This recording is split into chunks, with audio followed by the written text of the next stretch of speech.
Sandusky, there's a 40-count indictment. The grand jury report contains specific detail. There are multiple accusers, multiple eyewitnesses to various aspects of the abuse. A reasonable person says where there's this much smoke, there must be plenty of fire. What do you say? I say that I am innocent of those charges. Innocent? Completely innocent and falsely accused in every aspect? Well, I could say that, I have done some of those things. I have horsed around with kids. I have showered after workouts. I have hugged them, and I have touched their leg without intent of sexual contact. But so if you look at it that way, there are things that wouldn't, would be accurate.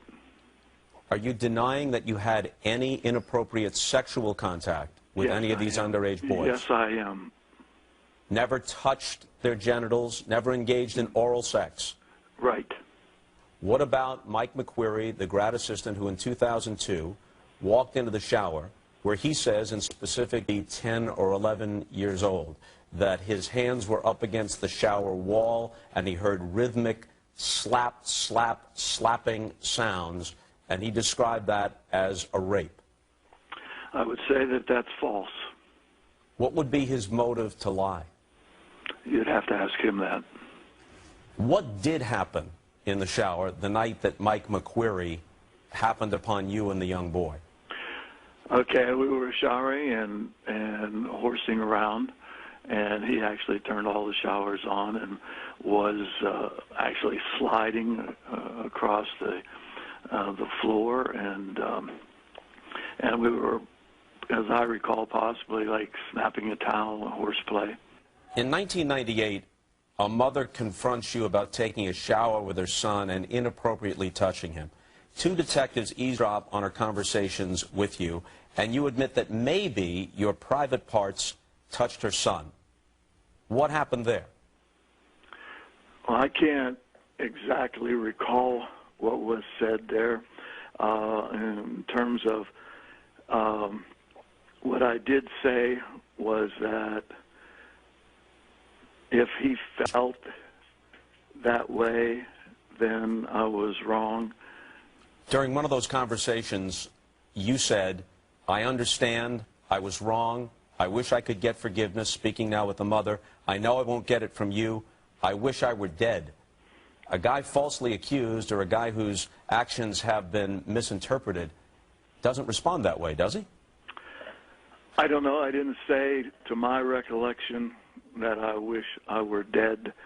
I was hopeful that we could reconcile things.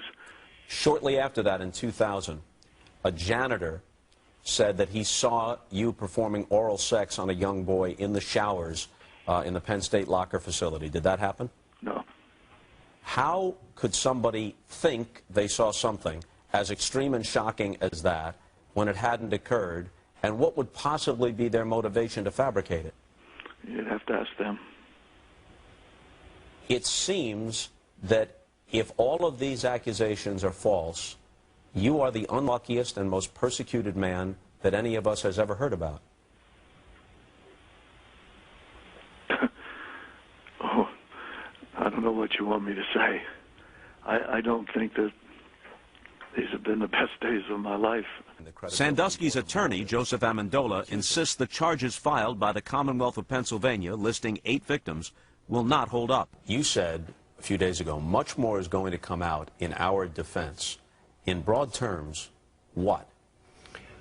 We expect we're going to have a number of kids. Now, how many of those so-called 8 kids, we're not sure, but we anticipate we're going to have at least several of those kids come forward and say, this never happened. This is me. This is the allegation. It never occurred. In fact, one of the toughest allegations, the McQuarrie violations, what McQuarrie said he saw, we have information that that child says that never happened. Now grown up, now person's in his Well, 20s. until now, we were told that that alleged victim could not be identified. You have by the Commonwealth. You have identified? We think we have. So you found him, the Commonwealth has not. Yeah, interesting, isn't it? Would you allow your own children to be alone? Quite honestly, Bob, that's why I'm involved in the case. If I thought you believe in his innocence. His innocence. Not just that you can mitigate his guilt. You believe in his innocence. I believe in his innocence. Meanwhile, the man who helped Joe Paterno win national championships is now at the center of a scandal that's brought his old boss down. To your knowledge, did Joe Paterno have any information regarding objectionable activities on your part prior to that report in 2002? I can't totally answer that question. My answer would be no. Did Joe Paterno at any time ever speak to you directly about your behavior? No. Never? No. He never asked you about what you might have done? He never asked you if you needed help, if you needed counseling? No. Never expressed disapproval of any kind? No. How do you feel about what has happened to Penn State and to Joe Paterno and to the Penn State football program and your part in it? Well, how would you think that I would feel about a university that I attended, about people that I worked with, about people that I care so much about? How do you think I would feel about it? I feel horrible. You feel horrible. Do you feel culpable? I'm not sure I know what you mean. Do you feel guilty? Do you feel as if it's your fault?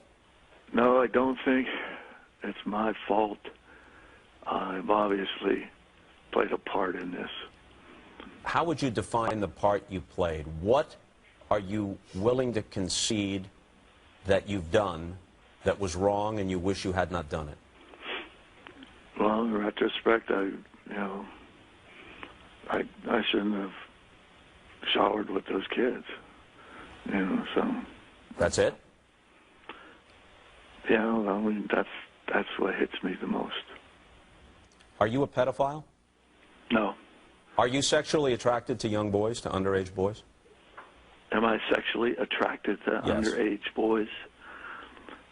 Sexually attracted? No, I enjoy young people. I love to be around them. But no, I'm not sexually attracted to young boys. Obviously, you're entitled to a presumption of innocence, and you'll receive a vigorous defense. On the other hand, there is a tremendous amount of information out there, and fair-minded, common-sense people have concluded that you are guilty of monstrous acts, and they are particularly unforgiving with the type of crimes that have been alleged here. And so, millions of Americans who didn't know Jerry Sandusky's name until a week ago now regard you not only as a criminal, but I say this, I think, in a considered way, but as some sort of monster. How do you respond to them? I don't know what I can say or what I could say that would make anybody feel any different now. I would just say that if somehow people could hang on until my attorney has a chance to fight, for my innocence. That's about all I could ask right now. Obviously, it's a huge challenge.